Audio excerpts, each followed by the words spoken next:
భూమి కోసమని గగన్ బార్కి వెళ్ళి ఎంతగానో తాగుతూ ఉంటాడు. ఇక గగన్ బాధ చూడలేక శారద మీతో ఒకసారి మాట్లాడాలంటూ శరత్చంద్ర ఇంటికి వస్తుంది. శరత్చంద్ర, అపూర్వ ఇద్దరు కూడా శారదని అవమానించి మాట్లాడుతూ నీకు మాతో ఏం పని, ఏం మాట్లాడాలి అని చెప్పి అడుగుతూ ఉంటారు.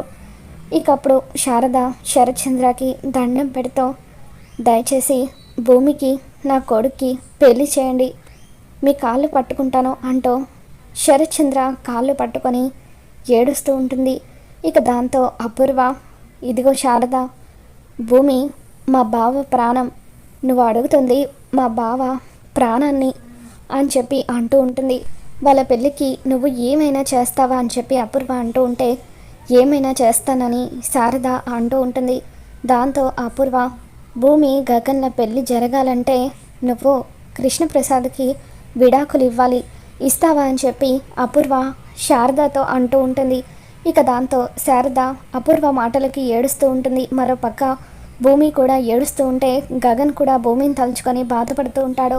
మరి భూమి గగన్ల పెళ్లి జరిపించడానికి శారద కృష్ణప్రసాద్కి విడాకులు ఇస్తుందా, ఏం జరగబోతుందో మళ్ళీ తెలుసుకుందాం. ఈ వీడియో నచ్చితే తప్ప లైక్ చేయండి.